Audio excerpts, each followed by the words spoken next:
जय हिंद एवरीवन। आज का NDA physics 200 plus questions PYQ plus expected, और ये दो पार्ट में ब्रेक किया गया है। इसको दो पार्ट में कौन कौन से, पार्ट 1 और पार्ट 2 के फॉर्म में ब्रेक है ये। तो पार्ट 1 में हम लोग डिस्कस करेंगे 100 क्वेश्चंस और पार्ट 2 में 100 क्वेश्चन। इस प्रकार से हम कंप्लीट कर लेंगे अपना 200 क्वेश्चन। और सबसे मज़ेदार क्या है कि हमारे पास कौन कौन से हैं, 200 क्वेश्चंस हैं। क्या क्या हैं, जिसमें पीवाईक्यू है प्लस एक्सपेक्टेड क्वेश्चन है, कॉन्सेप्चुअल क्वेश्चन है, क्लास 9th के सारे क्वेश्चन है, क्लास 10th के सारे क्वेश्चन है, क्लास 11th के थर्मोडायनेमिक्स हैं, हीट है और मॉडर्न फिजिक्स भी इसके अंदर है।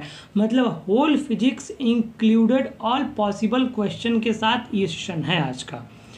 तो without wasting any further time you are now started.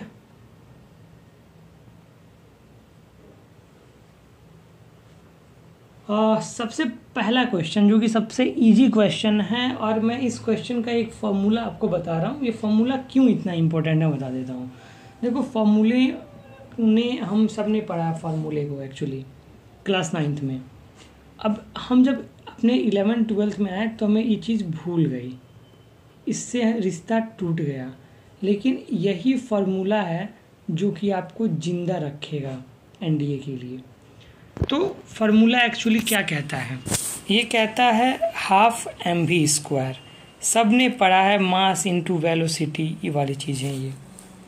और इसके बेस पर तमाम कितने सारे क्वेश्चन मिल जाएंगे, कितने सारे कॉन्सेप्चुअल क्वेश्चन मिल जाएंगे कि मास को इंक्रीज कर देते हैं तो वेलोसिटी में क्या फ़र्क पड़ेगा। लेकिन हम फालतू बातें ना करके अपने क्वेश्चन के कॉन्सेप्ट पे ध्यान देते हैं कि इसने बोला क्या है। देखो, क्वेश्चन ने कहा क्या है हमसे कि अ बॉडी ऑफ मास 2 kg, यानी कि मास इसका 2 kg है। तो पहले उसको पकड़ लेंगे, हमें थोड़ा फास्ट इसको करना होगा क्योंकि उतना टाइम तो है नहीं। एग्जामिनेशन में 150 क्वेश्चन हैं, ये फिजिक्स में 25 क्वेश्चन है, ठीक है, लेकिन हमें ऐसे क्वेश्चन में इतना समय भी नहीं देना है। और इसकी जो है 5 मीटर पर सेकेंड, यानी कि इसकी वेलोसिटी है। तो फॉर्मूले में रखेंगे, आंसर गेट इट। तो क्या हो जाएगा, यहाँ पे हाफ है, ठीक है, यहाँ पे क्या है, यहाँ पे हाफ है, हाफ हो जाएगा। मास कितना दे रखा है, 2 kg। वेलोसिटी कितनी दे रखी है, 5 का स्क्वायर कितना, 25। 2 से 2 कट जाएगा, 25 जूल आ जाएगा। ऑप्शन नंबर ए। कितना इजी क्वेश्चन है, और ये क्वेश्चन एनडीए में आ सकता है, बिल्कुल आ सकता है। इसको हल्के में लेने की जरूरत नहीं है, हल्के में क्वेश्चन लेने की जरूरत नहीं है, हल्के में फार्मूले मत लेना, क्योंकि फार्मूला का अलग अलग अप्रोच होता है।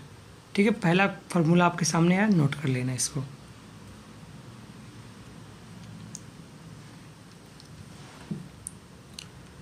दी सेकेंड क्वेश्चन ये क्लास 11th से रिलेटेड है। क्लास 9th में भी नहीं मिलेगा, क्लास 10th में नहीं मिलेगा, क्लास 11th में है ये प्रोजेक्टाइल वाली चीज़ें।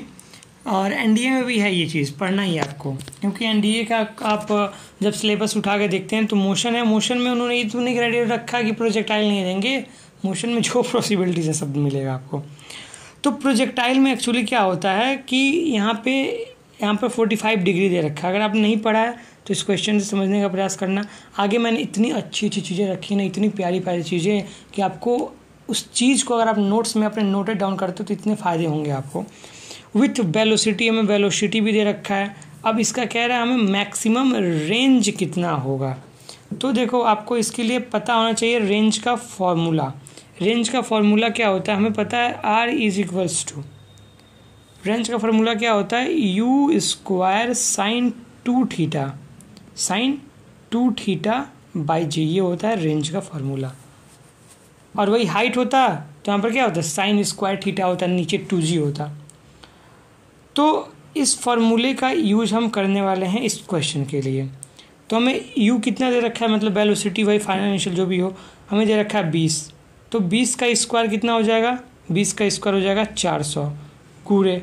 sin 2θ, यानी कि थीटा जगह 45 रखेंगे, 2 से मल्टीप्लाई करेंगे sin 90।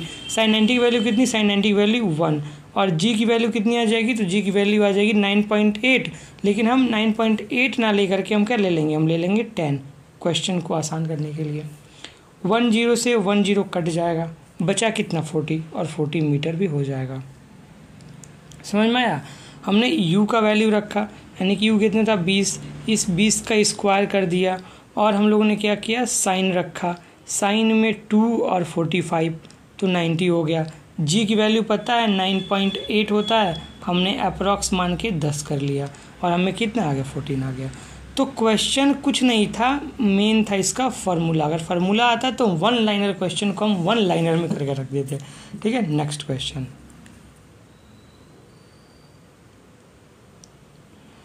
सबसे आसान क्वेश्चन है ये, क्लास 9th का। The unit of force is, force का यूनिट क्या होता है, सबने पढ़ा होगा, न्यूटन। ठीक है,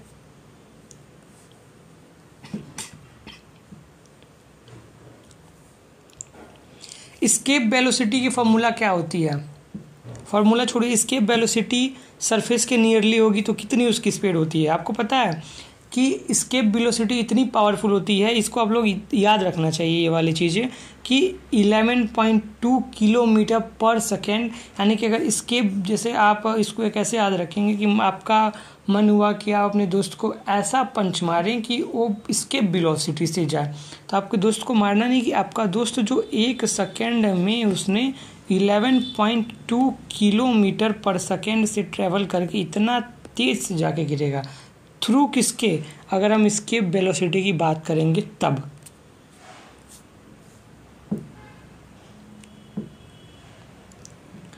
देखो ये क्वेश्चंस आप देखे होंगे, अगर आपने कभी प्रीवियस ईयर उठाया होगा, चाहे आप हिंदी का एग्ज़ाम देने जा रहे होगे, तो ये चीज़ देखा होगा आपने कि the acceleration due to gravity decreases.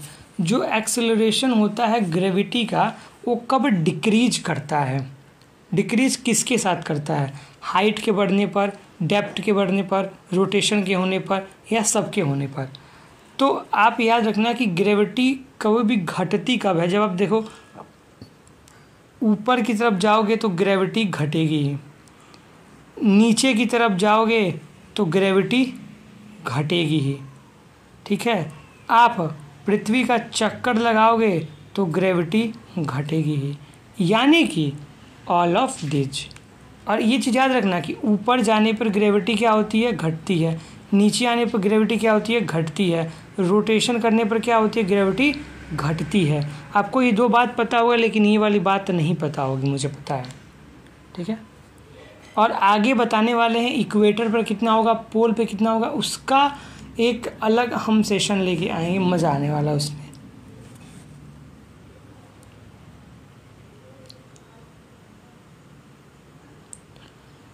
Orbital velocity of satellite near earth is. अगर कोई ऑर्बिटल वेलोसिटी है तो सैटेलाइट के नियर होती है तो कितना होता है, आपको याद रखना है 7.9 किलोमीटर पर सेकेंड। यानी कि एस्केप वेलोसिटी 11.2 किलोमीटर पर सेकेंड है, और इसमें जो सैटेलाइट जो नियर रहती है अर्थ के, वो होती है 9.8 पर, मतलब 7.9 किलोमीटर पर सेकेंड के रफ्तार से वो अपना जो भी करना रहता है काम करती है। अब पेंडुलम से क्वेश्चन है कि सिंपल पेंडुलम, मतलब time period of simple pendulum depends upon. देखो इसका फॉर्मूला है, आपको यहाँ पर दिख रहा होगा, आपने 11th में पढ़ा होगा, 9th में चीज़ देखने के लिए नहीं मिले, मैं झूठ नहीं बोलूँगा। जो चीज़ भाई देखो, एनडीए का एक लेबल है, 9th 10th नहीं है NDA. NDA is a not meaning of 9th 10th chemistry, हाँ 9th 10th ठीक है, लेकिन लेबल है इसका। अब तो यहाँ पे जो आपको ये दिख रहा है कि √2π√L/g, तो ये जो टाइम पीरियड है, सॉरी, ये जो टाइम पीरियड है, ये टाइम पीरियड एक्चुअली डिपेंड करती है सीधे सीधे हमारे L के साथ, और ये डायरेक्टली प्रोपोर्शनल होती है 1/g के। तो किस पे, लेंथ ऑफ पेंडुलम पे ये डिपेंड करती है टाइम पीरियड। ठीक है, depends upon which, length of time period पे।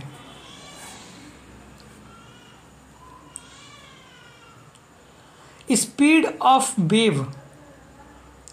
Of wave is stretched string. ये भी क्लास 11th का ही है। जब स्पीड ऑफ वेव हम देखते हैं, किसी भी स्ट्रेच स्ट्रिंग का हम करते हैं, जैसे कि कोई व्यक्ति खड़ा है, यहाँ पे ये कोई व्यक्ति है, ये खड़ा है, और आप लोगों ने एक रस्सी वाला देखा होगा, जैसे जिम वगैरह में ये व्यक्ति रस्सी लेकर के ऐसे ऐसे करने लगता है। ठीक है, तो जो ऐसे लेकर के ये मतलब झटके मारता है या अप डाउन वाली चीज़ें होती हैं, तो उसका फार्मूला आता है V = टी बाई म्यू। तो यहाँ पर पूछ रहा है कि ये म्यू क्या है। टी है इसका टेंशन, टेंशन मतलब परेशानी वाला टेंशन नहीं, सिर दर्द वाला टेंशन नहीं। ये टेंशन होता है जब किसी वार में स्ट्रेस्ड हो जाती हैं, जब एक टेंशन ऊपर की तरफ लगता है और एक टेंशन नीचे की तरफ लगता है तो उसे हम टेंशन बोलते हैं। पॉइंट ए और पॉइंट बी पर जो बीच में तनाव पैदा हो रहा है ना, तनाव मतलब समझ रहे हो, स्ट्रेचिंग जो चीज़ें हो रही हैं, ठीक है, तो उसको हम बोलते हैं। और ये म्यू क्या होता है, म्यू, तो ये याद रखना कि जो टी है वो टेंशन है और ये जो म्यू होता है आपका, यानी कि जिसको यहाँ पर इसने बता रखा है ये वाली पॉइंट, ये म्यू है लीनियर मास डेंसिटी। क्या है, linear mass density. Important questions हैं पूरे PYQ के साथ।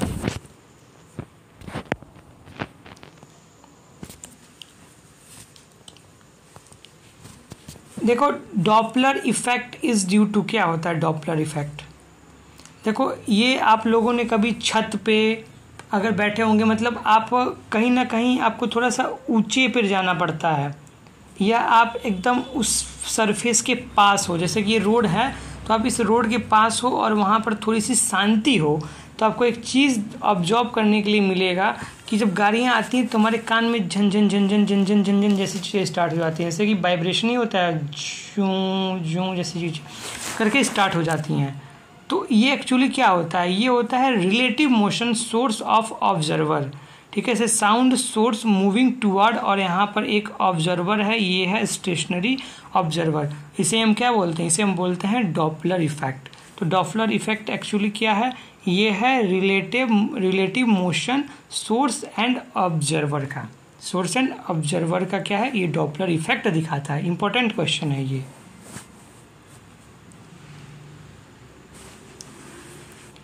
First law of thermodynamics based on, सबसे इजी क्वेश्चन है, क्लास 11th का क्वेश्चन है, सॉरी क्लास 11th का क्वेश्चन है थर्मोडायनेमिक्स का। जो फर्स्ट लॉ है थर्मोडायनेमिक्स का किसके ऊपर है, तो law of conservation of energy के ऊपर है, ठीक है, जिसमें हम लोग क्या पढ़ते हैं, जिसमें हम लोगों को पढ़ने के लिए मिलता है, अब ज़्यादा इस पर एडवांस हो जाएगा। ये देखो कार्नोट इंजन क्या होता है, कार्नोट इंजन ये होता है कि आप जिस बॉडी को सिंक किए हैं और जो सोर्स है, ये सोर्स हमेशा ग्रेटर रहेगा। यहाँ पर इसने ये गलत दे रखा है, ये इस साइड होगा, ये गलत है, यानी कि सोर्स आपका ज़्यादा होगा। मैक्सिमम कब होता है, जब सोर्स हमारा क्या हो, सोर्स हमारा ज़्यादा हो और सिंक कम हो, ठीक, उसे हम कहते हैं कार्नोट इंजन।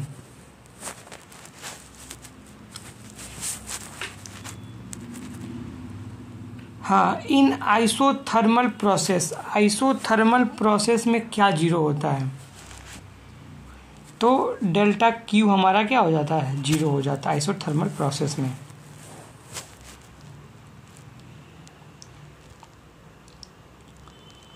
अब ये आपका क्लास 12th का है पहला चैप्टर ही, कि के Q1 Q2 by are square, और यहाँ पे separated by the proportional to, proportional किसकी होती है, तो के Q1 आर नहीं, के Q1 Q2 r square by are square, Q1 plus Q2 r square, Q1 by Q2, option number B.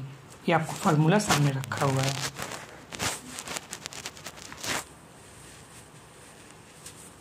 Unit of electric field, electric field का unit क्या होता है, देखिए इलेक्ट्रिक फील्ड का यूनिट आपको याद रखना है, तो उसके लिए आपको ये याद रखना होगा कि इलेक्ट्रिक फील्ड में जो आपका इलेक्ट्रिक फील्ड आता है वो होता है फोर्स अपॉन क्यू नॉट। तो फोर्स का क्या होता है, न्यूटन, और इसका क्या होता है, Coulomb, Newton upon Coulomb.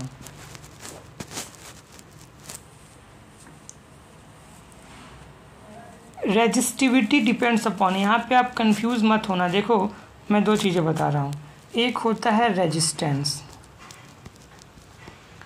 Resistance जो हम लोग पढ़ते हैं R is to rho L upon A, ये आपका लेंथ और एरिया पे तो डिपेंड करता है, ये होता है resistance.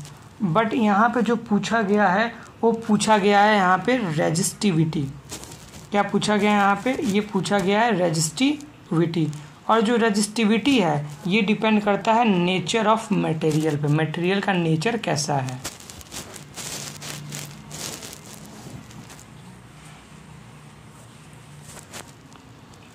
The flux, magnetic flux का यूनिट क्या होता है? मैग्नेटिक फ्लक्स का यूनिट होता है वेबर। टेस्ला होता है मैग्नेटिक फील्ड का। ये क्वेश्चन एनडीए में बहुत बार आया है और इम्पोर्टेंट भी है, समझो क्या। देखो फ्लेमिंग का ये है लेफ्ट हैंड, क्या है ये वाला? फ्लेमिंग का है लेफ्ट हैंड रूल। तो लेफ्ट हैंड रूल क्या बताता है कि ये जो आपका थंब है ये फोर्स को दिखाता है, ठीक है। आपका जो फर्स्ट फिंगर है वो दिखाता है आपके मैग्नेटिक फील्ड को, और आपका मिडिल फिंगर दिखाता है आपके करंट को। और आपसे अगर लेफ्ट हैंड पूछ सकता है तो राइट हैंड क्यों नहीं पूछ सकता? तो राइट हैंड दिखाता है थ्रस्ट या मोशन किस डायरेक्शन में हो रहा है।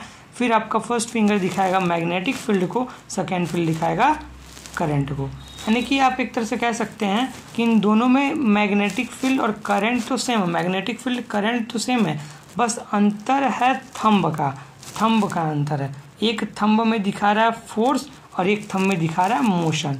तो लेफ्ट हैंड जो है उसमें क्या दिखा रहा है? उसमें दिखा रहा है फोर्स को, और राइट हैंड दिखा रहा है आपके मोशन को।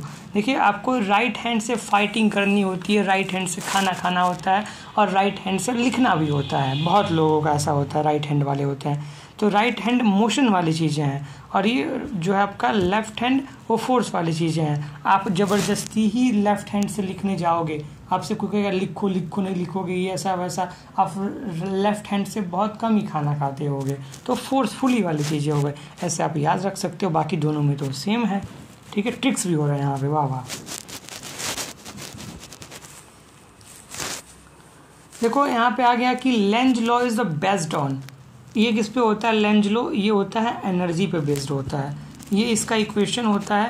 यहाँ पर निगेटिव क्या है, इसको अपोज कर रहा है, ये निगेटिव साइन, ये क्लास 12 का ही पार्ट है, ठीक है, मैग्नेटिक फील्ड वाला चैप्टर का है। तो यहाँ पर देखिए law of conservation of energy है। This is the fundamental of the physics state that energy be created destroyed. आपने पढ़ा है energy neither be created not be destroyed. और देखो भाई यहाँ पर मैंने लिख के डाल देगा, अब दिक्कत ना हो। मिरर फार्मूला में प्लस होता है और लेंस फार्मूला में माइनस होता है। पहले भी होता है, ठीक है, पहले भी होता है। कंफ्यूज करने के लिए यूपीएससी देगा ऐसा, भी से मेरा नाम विकास, भी से पहले होगा, भी से पहले होगा, भी से पहले होगा।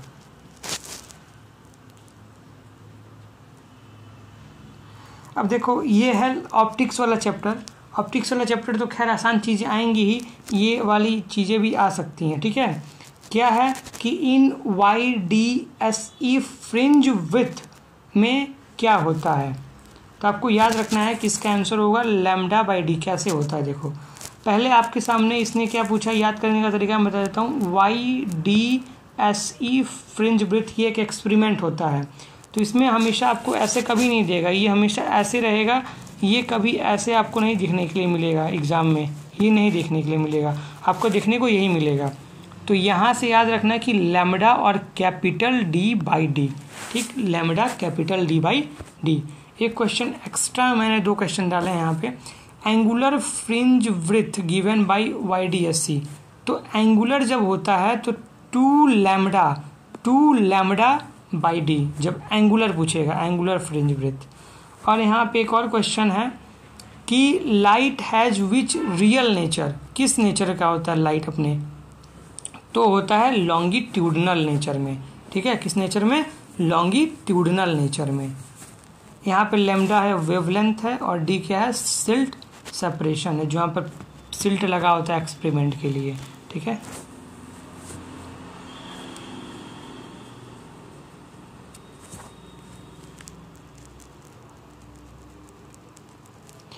Total internal refraction occur when.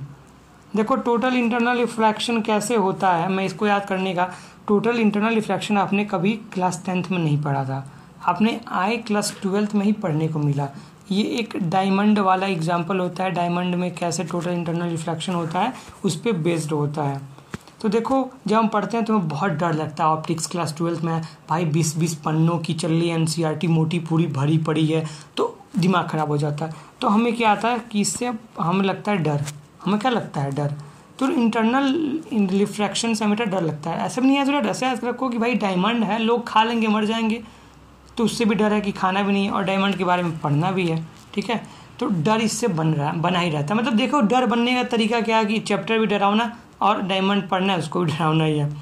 तो जब लाइट रे आपकी हमेशा डेंसर से, किससे? डेंसर से जब आपकी लाइट रे कहाँ चली जाएगी?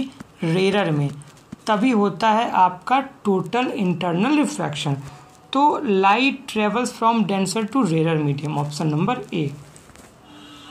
और इसमें एक पॉइंट क्या है ना याद रखने वाली, दूसरी चीज़ ये कि इसने सॉरी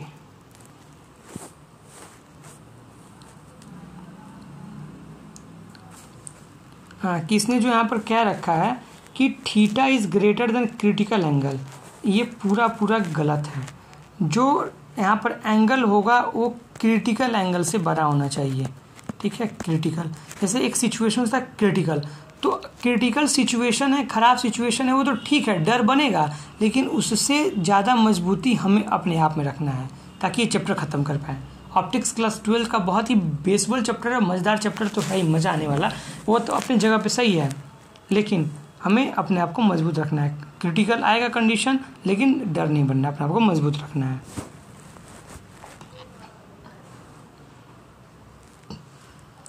अब देखो ये फोटो इलेक्ट्रिक इक्वेशन होता है। फोटो इलेक्ट्रिक इक्वेशन एक्चुअली होता क्या है, जब हम पढ़ते हैं तो जो भी आपकी यहाँ पर एनर्जी निकली hmu, जो यहाँ पर से एनर्जी इमिट करेगी, वो क्या होता है आपके वर्क फंक्शन। ठीक है, work function plus kinetic energy के इक्वल होता है, प्लस काइनेटिक एनर्जी के इक्वल होता है। ठीक है, तो वर्क फंक्शन और काइनेटिक एनर्जी को इक्वल होता है, और वर्क फंक्शन को यहाँ पर हम फाई से डिनोट करते हैं। तो जब काइनेटिक एनर्जी निकालनी है तो यहाँ से निकाल लेंगे काइनेटिक एनर्जी। तो काइनेटिक एनर्जी मैक्सिमम कब होगा? जब hmu माइनस फाई होगा। फाई मतलब वर्क फंक्शन, यानी कि जो भी इसको इमिट करने में, यहाँ पर से इमिट करने में वर्क लगाया जा रहा है वही यहाँ से निकलेगा। तो k मैक्स क्या हो जाएगा? hmu minus phi. ठीक है, नेक्स्ट क्वेश्चन देखिए, नेक्स्ट क्वेश्चन है रेडियो एक्टिव डीके फॉलोज। ये रेडियो एक्टिव डीके लॉ कहता है, यहाँ पर आपको देखने के लिए मिल रहा है रेडियो एक्टिव डीके लॉ। क्या ये लॉ क्या कहता है? ये लॉ देखो यहाँ पर आपको एक्सपोनेंशियली देखने के लिए मिल रहा है, एक्सपोनेंशियली, लॉगरिथमिकली नहीं दिख रहा है, एक्सपोनेंशियली। तो ये लॉ क्या है? एक्सपोनेंशियल लॉ भी बोलते हैं इसको, एक तो ही बोलते हैं, एक तो ही बोलते हैं, दोनों बोलते हैं।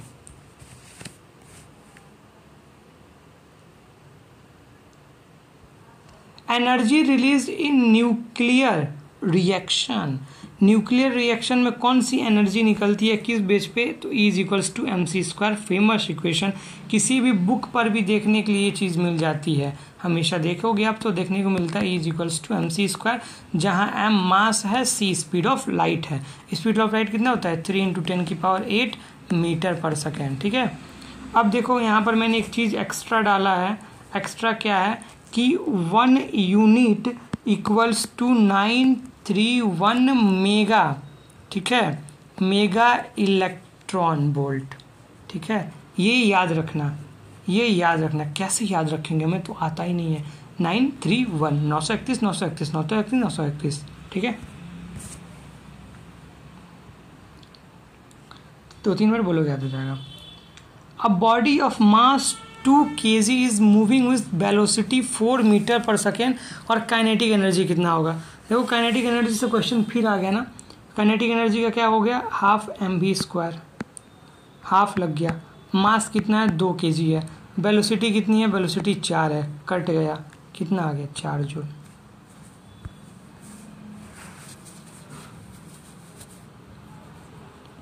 यूनिट ऑफ पावर, पावर का यूनिट क्या होता है बताओ? वाट।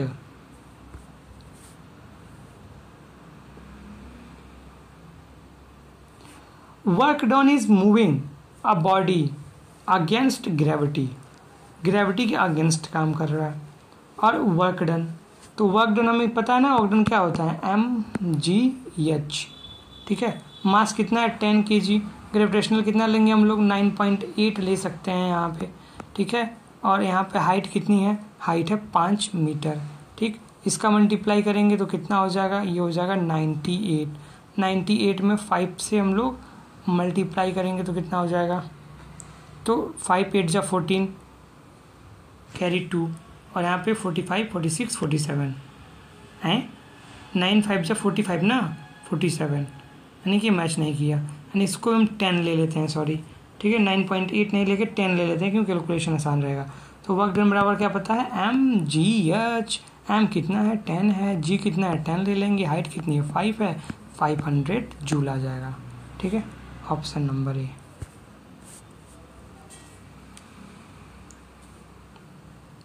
देखो यहाँ पे एक चीज़ समझना ज़रा सा, जैसे क्या कि यहाँ पे वर्क डन इज मूविंग, तो कह रहा है कि अगेंस्ट, यहाँ पे आप कहेंगे दिमाग लगाएंगे कि अगेंस्ट टू ग्रेविटी है, तो यहाँ पे m बराबर माइनस, सॉरी, यहाँ पे अगेंस्ट ग्रेविटी है, आप कहोगे अगेंस्ट ग्रेविटी के काम कर रहा है, तो वर्क डन बराबर माइनस का mgh होना चाहिए। लेकिन न्यूमेरिकल में माइनस में आंसर कभी नहीं आता है, ये बात याद रखना, समझने के लिए बस समझो कि हाँ नेगेटिव अगेंस्ट लग रहा है। अब projectile thrown 45 degree covers maximum, देखो अगर 45 डिग्री पे फेंका जाता है तो मैक्सिमम रेंज कवर करेगा। अगर 90 डिग्री पे फेंका जाता है, तो अगर कोई चीज़ को 90 पर फेंका जाता है, यहाँ पर अगर रहता है ये, अगर इसको 90 डिग्री पे फेंका जाता तब ये मैक्सिमम हाइट गेन करता। अगर 30-60 पर सेम रेंज पर बट डिफरेंट हाइट, 3 डिग्री और 60 डिग्री पे क्या होगा, सेम रेंज को ये करेगा। तो ये आपके लिए इम्पोर्टेंट है, हल्के मत लेना प्लीज़, इसको याद रख लेना कि 45 पर याद क्या रखना है, याद ये रखना है कि 45 डिग्री पर क्या कर रहा है, मैक्सिमम रेंज, और 90 डिग्री पर मैक्सिमम हाइट।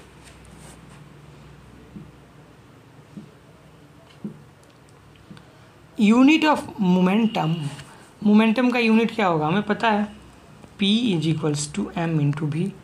मास का क्या होगा kg, और इसका क्या हो जाएगा metre per second. Option number first. Newton second law relation क्या होता है, फोर्स और एक्सीलरेशन का, क्योंकि हम पता है F = m/a, ठीक है।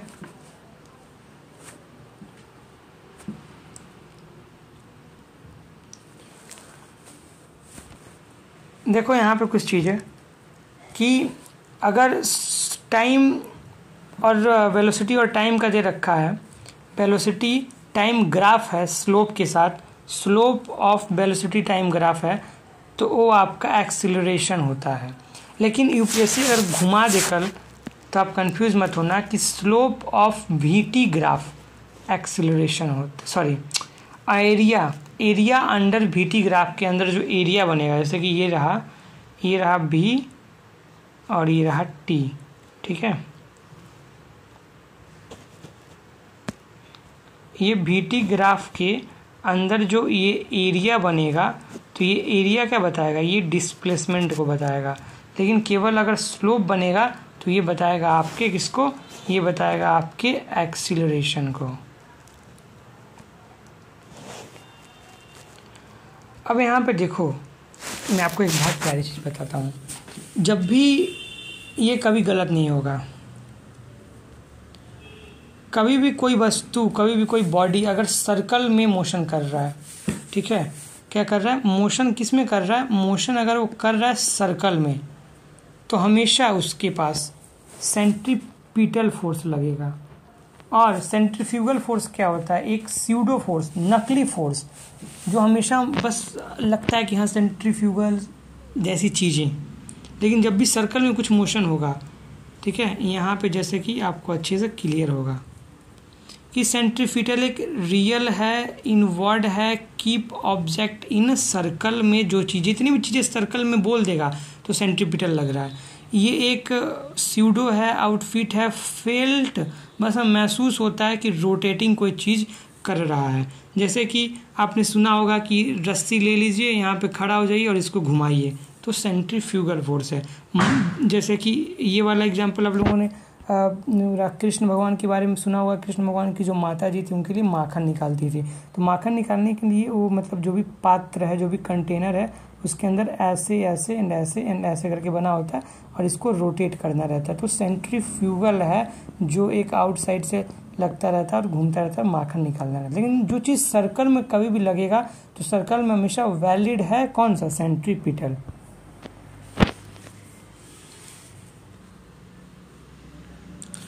कह रहा है कि a bullet of 10 kg moving with 100 metre per second, तो मोमेंटम किसका होगा? तो देखो मोमेंटम का फॉर्मूला आप सबको पता है। क्या पता है? कि P = m/v। मास कितना है? 10 ग्राम।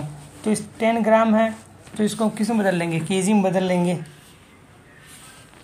तो ये कितना हो जाएगा? 10 ग्राम को हम केजी में बदल लेंगे तो ये हो जाएगा। और यहाँ पर हमारा मीटर पर सेकेंड यानी कि वेलोसिटी दे रखी है और हम इसको सॉल्व कर सकते हैं। और नेक्स्ट क्वेश्चन हमारे पास है कि 1 हॉर्स पावर में कितना होता है? तो 446 वाट होता है। इसमें कंफ्यूज मत होना, बस देखो 7 सेम है और 6 और 4 को अलग किया गया है। ठीक है।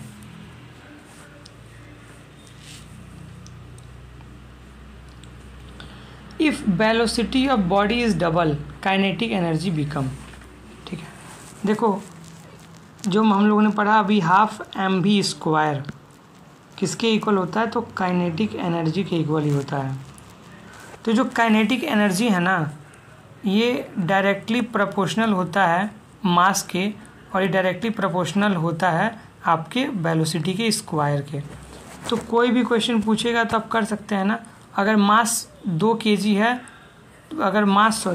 अगर इसका मास 2 kg है तो इधर मास 2 kg ही रहेगा। अगर काइनेटिक एनर्जी 2 है और इसकी वेलोसिटी कितनी हो जाएगी? 4।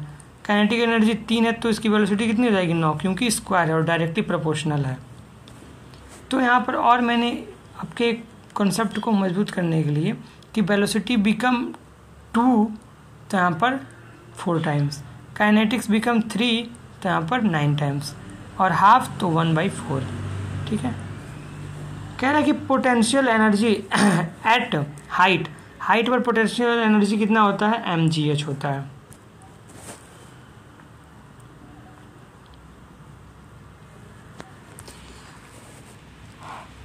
अब देखो वही वाला चीज़ आ गया। अब प्रोजेक्टाइल हैज़ मैक्सिमम रेंज, कितने पर मैक्सिमम रेंज होगा? 45 डिग्री। यूनिट ऑफ फोर्स का यूनिट क्या होता है? Force, newton. रिपीट हो रहा है क्वेश्चन।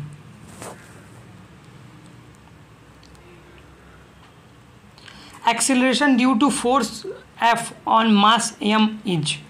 ठीक है, हमें पता है हमें पता है हमें पता है कि F = m × a।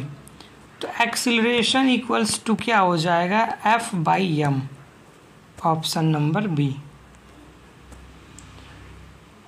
Unit of work का यूनिट क्या होगा? जूल। न्यूटन किसका होगा? फोर्स का। वाट किसका होगा? पावर का। अर्ग किसका होगा?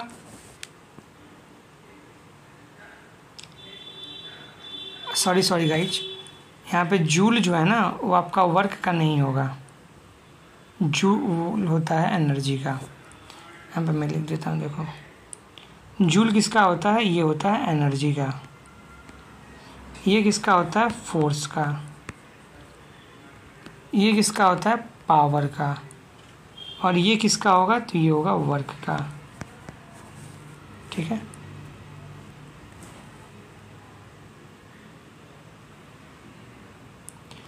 डायमेंशन ऑफ पावर का, तो पावर बराबर क्या होता है? Work upon time. ठीक है। और वर्क इक्वल्स टू क्या होता है? Force upon time. फोर्स का क्या होता है? mLT-2। और नीचे क्या हो जाएगा? टाइम यानी कि टी।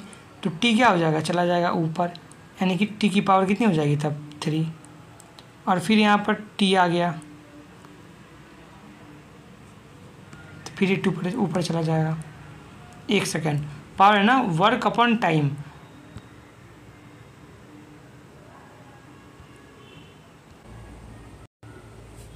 तो यहाँ पे जो डायमेंशन पावर का है, तो पावर हमें क्या पता है, ये तो सबसे इजी क्वेश्चन है ना, इजी पीजी क्वेश्चन है।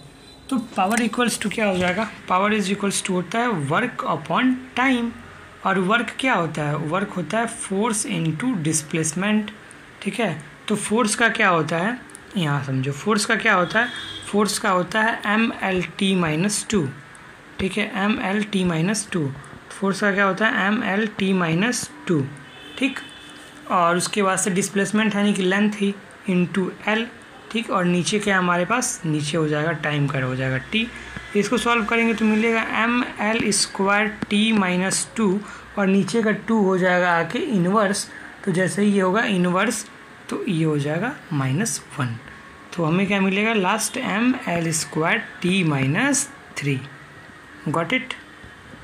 तो ये वाला, ठीक है, हमें क्या मिल जाएगा, हमें मिल जाएगा ये वाला। कह रहा है कि अ साइक्लिस्ट मूविंग सर्कुलर पाथ, तो देखो मैंने बताया कि कोई भी हो अगर कुछ भी सर्कुलर पाथ में चलता है तो वहाँ पर कौन सा रहेगा, तो वहाँ पर लगेगा सेंट्रीपिटल फोर्स, सेंट्रीपिटल एक्सीलरेशन।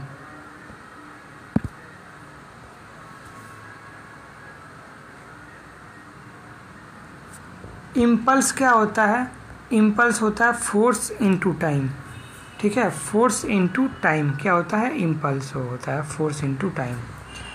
कह रहा है कि अ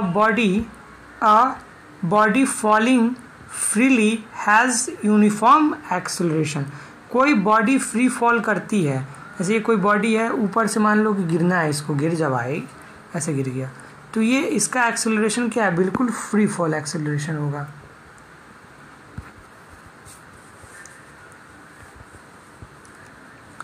आगे कुल्ली वाले भैया, ये बड़ा फेमस है 9th 10th में भी।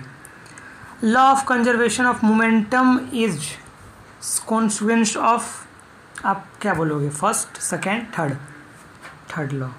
देखो आप कहोगे थर्ड लॉ तो एक्शन और रिएक्शन है, ये कैसे हो गया, तो अभी हम बनाए हैं न्यूटन को बुला के, नहीं देखो कुछ नहीं है ऐसा। Third law actually action reaction का ही फिनोमिना है, एक्शन रिएक्शन का ही फिनोमिना है, लेकिन जब उसमें मैथमेटिकली चीज़ें देखते हैं तो वहाँ पर कंजर्वेशन ऑफ मोमेंटम आता है। तो कंजर्वेशन ऑफ मोमेंटम कभी पूछ लेगा किस लॉ से रिलेट करता है, तो थर्ड लॉ से। फर्स्ट लॉ से क्या है, फर्स्ट लॉ से क्या रिलेट करता है हमारा, सेकेंड गाइज, फर्स्ट लॉ से क्या रिलेट करता है, तो फर्स्ट लॉ से हमारा रिलेट करता है इनर्शिया। सेकेंड लॉ से क्या होता है, इससे देख लो, पता होगा, इतना कोई वो नहीं है, इससे रिलेट करता है इनर्शिया, इससे रिलेट करता है आपका F = ma। थर्ड लॉ से एक्शन रिएक्शन, और क्या करता है मोमेंटम, अभी जो बताया ग्रेविटेशन है खुद में, एट्रैक्शन से रिलेटेड है। तो यहाँ पे आपको देखने के लिए मिल रहा है the angle between force and displacement for maximum work, maximum work के लिए हमारे पास डिस्प्लेसमेंट कितना होना चाहिए, तो हमें फार्मूला पता है, क्या पता है, हमें पता है फोर्स इक्वल्स टू क्या होता है, सॉरी वर्क डन पूछा है ना हमसे, मैक्सिमम वर्क, हाँ, तो वर्क डन इक्वल्स टू क्या होता है, force into displacement into cos theta. तो कॉस 0 की वैल्यू होती है 1, जब 0 डिग्री होगा तो मैक्सिमम वर्क होगा। अगर 90 डिग्री, यानी कि इसने जब कुल्ली अपने सर पे रखा रहता है, बैग वगैरह चाहे कोई भी चीज़ें लेके जाने के लिए, तो वहाँ पर क्या कहते हैं कि नो वर्क डन बाय, क्योंकि cos 90 की वैल्यू क्या हो जाती है 0, ठीक। तो 90 और 0 का कॉन्सेप्ट तो क्लियर हो गया हमारा कि 90 पे रहेगा, यानी कि परपेंडिकुलर रहेगा जब ये, तो हम कह देंगे नो वर्क, क्या कह देंगे हम लोग, सीधी सीधी बात, नो वर्क। लेकिन अगर हमारा 0 डिग्री है तो ही मैक्सिमम वर्क होता है।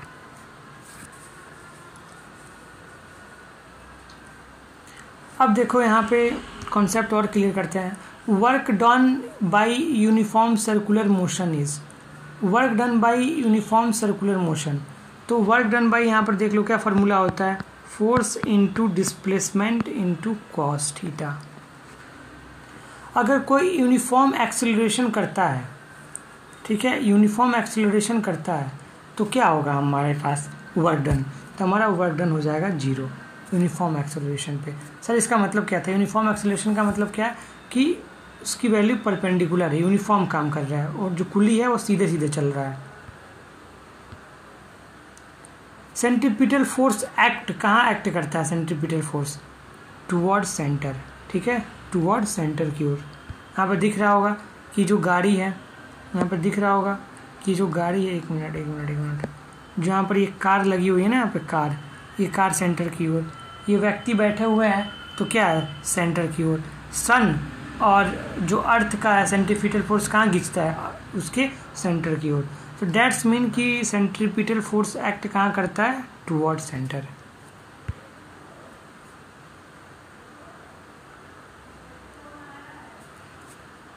Energy possessed due to motion of, energy possessed due to motion of, किस मोशन से एनर्जी पोसेस्ड होता है? तो एनर्जी क्या होता है? हाफ mv², काइनेटिक से। For body moving with constant velocity acceleration is, कौन सी बताइए? For a body moving constant velocity acceleration, कोई बॉडी है कांस्टेंट वेलोसिटी एक्सेलरेशन से अगर चल रही है तो 0 है, ठीक है। अगर कांस्टेंट तुम चला रहे हो किसी बॉडी को तो क्या है? उसका एक्सेलरेशन 0 हो जाएगा, कांस्टेंट चल रहा है तो, क्योंकि कुछ है ही नहीं वहाँ पे ना। जब बॉडी कांस्टेंट वेलोसिटी है तो कांस्टेंट वेलोसिटी मतलब कितना? कांस्टेंट तो हम कह सकते हैं कि कुछ है भी नहीं, वो भी कांस्टेंट है।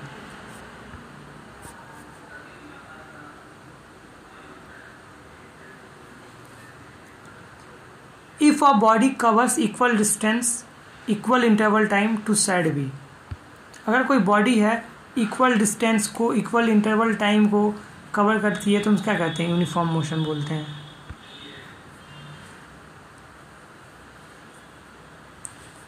इफ अ बॉडी कवर, ये तो हो गया। Newton's first law called law of inertia, पहले ही मैंने बताया था, सॉरी मैंने पहले ही बताया था ना कुछ देर पहले ही, कि लॉ ऑफ इनर्शिया के बेस पर होता है, ठीक है, न्यूटन फर्स्ट लॉ इनर्शिया।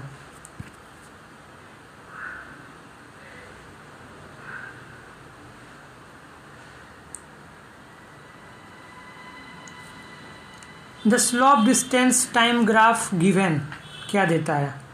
ये तो हम लोग नहीं पढ़ लिया कि टाइम डिस्टेंस ग्राफ क्या देगा हमें? एक्सेलरेशन देगा। ये है डिस्टेंस और ये रहा टाइम, और ये ग्राफ क्या मिलता है? एक्सेलरेशन का। मोमेंटम इज द क्या है? Momentum P equals to m into v, velocity के लिए तो ये एक स्केलर क्वांटिटी होती है, ठीक है, ये स्केलर क्वांटिटी होती है। नेक्स्ट क्वेश्चन बढ़ जाते हैं फटाक से। Work done in lifting 10 kg with 2 metre, तो वर्क डन हमें क्या पता है? Force into displacement. Work done क्या पता है हमें? Force into displacement. फोर्स कितने का लग रहा है? फोर्स अच्छा 2 मीटर का यहाँ पर लग रहा है, सॉरी। तो 10 kg का लिफ्टिंग कर रहा है तो हमें मास दे रखा है, हट जाओ भाई, हमें क्या दे रखा है? हमें मास m बराबर कितना दे रखा है? 10 kg, और 2 मीटर यानी कि डिस्टेंस हमें दे रखा है कितना? 2 metre,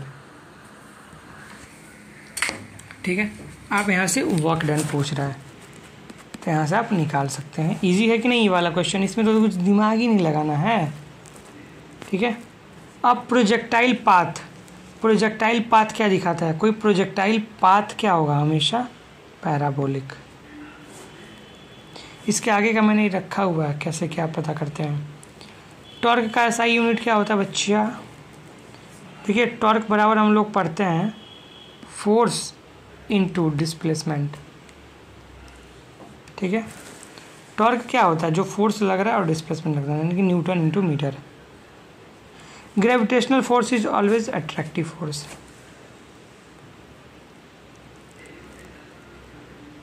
kinetic energy depends upon mass और वेलोसिटी दोनों पे। मास और वेलोसिटी हाफ mv², मास और वेलोसिटी दोनों पे। न्यूटन क्या होता है, 1 newton is equals to 1 kg metre square, ठीक है।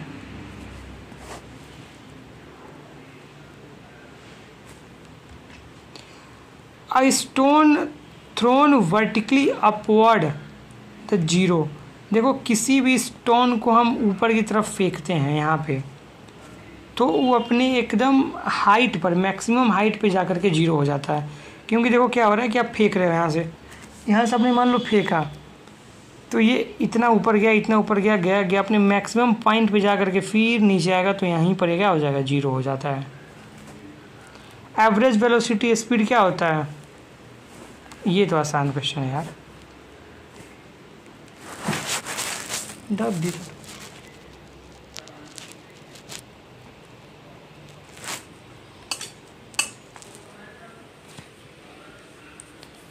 If velocity is double momentum will be, देखो p इज इक्वल्स टू हमें क्या पता है, m भी, अगर तो यहाँ पे p is directly proportional to m, p is directly proportional to v, तो जो p is directly proportional to m है, यानी कि p को आप डबल कर रहे हो तो मास भी डबल होगा, p को डबल कर रहे हो तो वेलोसिटी भी डबल होगी।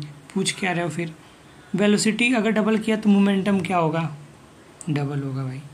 रॉकेट वर्क्स किस पर करता है, रॉकेट किस पे वर्क करता है, momentum of conservation, sorry conservation of momentum, यही है third law, action to reaction, यही क्या है, थर्ड लॉ। थर्ड लॉ नहीं ना दिया इसमें, आपको क्या दे दिया, मोमेंट ऑफ कंजर्वेशन, आप कंफ्यूज हो जाते क्या है ये मोमेंटम, तो न्यूटन थर्ड लॉ ही है ये।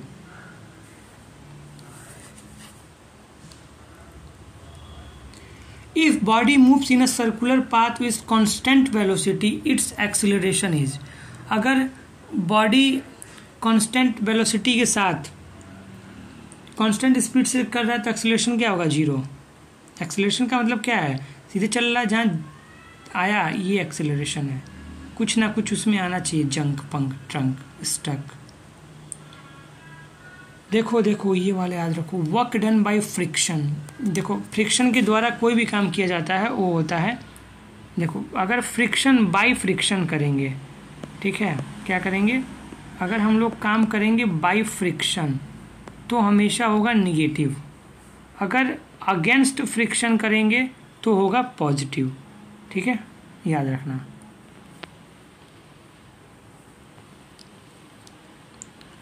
Unit of energy, unit of energy क्या होगा, joule. Product of force into velocity वो होता है मोमेंटम, ठीक है।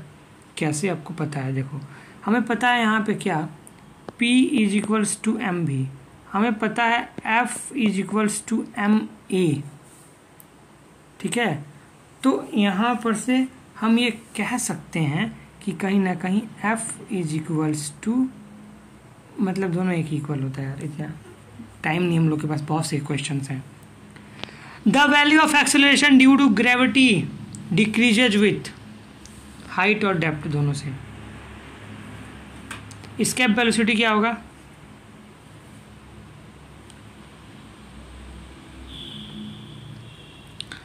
Force of attraction between two masses is inversely proportional to क्या, R square, G m1 m2 by are square. तो इन प्रोपोर्शनल क्या होगा, ये फोर्स इक्वल्स टू, तो यहाँ पर force is directly proportional to 1 by are square. Got it. कह रहा है कि the weight of centre zero, अगर कोई भी अर्थ है, अर्थ के सेंटर में कोई भी बॉडी चला जाए, जीरो जीरो जीरो, कहीं से भी जाए जीरो होगा।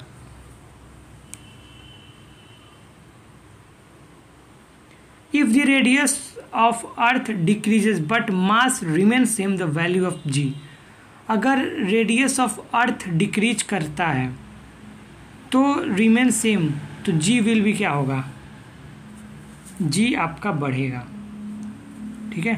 कैसे, अगर ये अर्थ है, अर्थ का रेडियस इतना था, ठीक है, अब ये अर्थ का रेडियस इतना हो गया, तो इस g पर क्या प्रभाव पड़ने वाला है, इस g से मतलब क्या है, इस g से मतलब है ग्रेविटेशन ऑफ एक्सेलरेशन। और एक्सेलरेशन क्या है, जब भी कोई चीज़ जब भी कोई चीज़ क्या हो, जितनी कम होगी उतनी तेज़ घूमेगी, जितनी भारी होगी उतनी धीरे घूमेगी। The SI unit of universal constant G, हमें पता है F is equals to G m1 m2 by are square. तो G इक्वल्स टू क्या होता है F R square by m1 m2।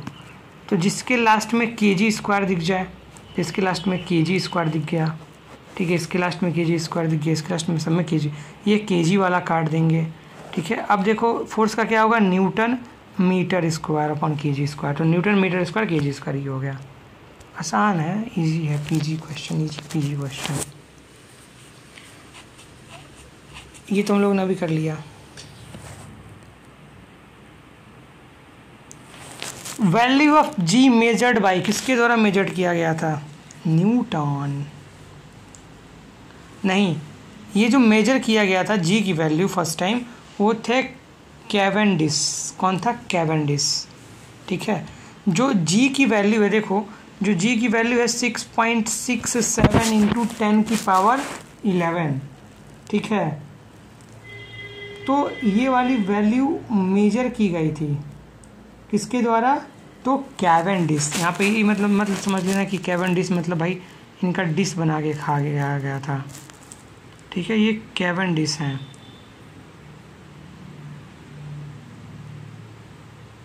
ठीक है।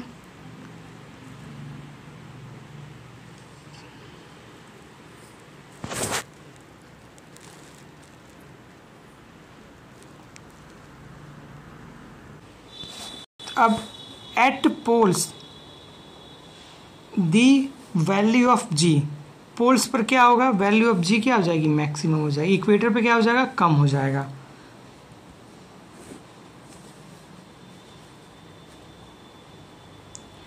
If the body on earth is 60 Newton, it mass is 6 kg 16 kg। तो हमें पता है एक चीज़, क्या पता है कि अगर अर्थ पे किसी की बॉडी है 16 न्यूटन का, किसी बॉडी के ऊपर कितने का फोर्स लग रहा है, 16 न्यूटन का फोर्स लग रहा है। तो अर्थ पे कितने का फोर्स लगेगा, weight of body on earth 16 Newton, it mass will be, हैं, ये क्वेश्चन गलत है यार। मास वाला मून वाला क्वेश्चन था जो 1/6 के फॉर्म में चलता है। ऑर्बिटल वेलोसिटी कितनी होती है, 7.9। और उसके बाद से PYQ स्टार्ट है। तो क्या हाल, आगे स्टार्ट करें कि 1 घंटा हो गया, यहीं पर रोक के फिर आगे हम बढ़ेंगे। उससे पहले एक बेहतरीन सा गाना है आप लोगों के लिए, कॉपीराइट यूट्यूब पे ना, अरे भाई कम हो जाए, यूट्यूब पे आ जाएगा। तो आप लोग सुनिए इसको, कांधे पे सूरज टिका के चला तो, क्योंकि जाना तो वहीं है। तो देखो ये जो कंधे पे ना भाई स्टार्स जो हैं, ये स्टार्स जब चमकेंगे आपके कंधों पे, ठीक है, जैसे अभी यार ये फ्लाइट पायलट है, तो जब ऐसे कंधों पे होंगे तो कितना मज़ा आने वाला है ना।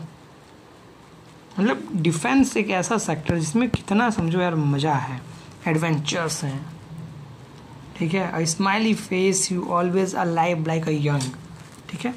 तो थैंक यू सो मच, फिर मिलते हैं कल और बेहतरीन तरीके से हम लोग आगे वाला भी पार्ट 1 करेंगे आप लोग इस पर। Thank you so much everyone.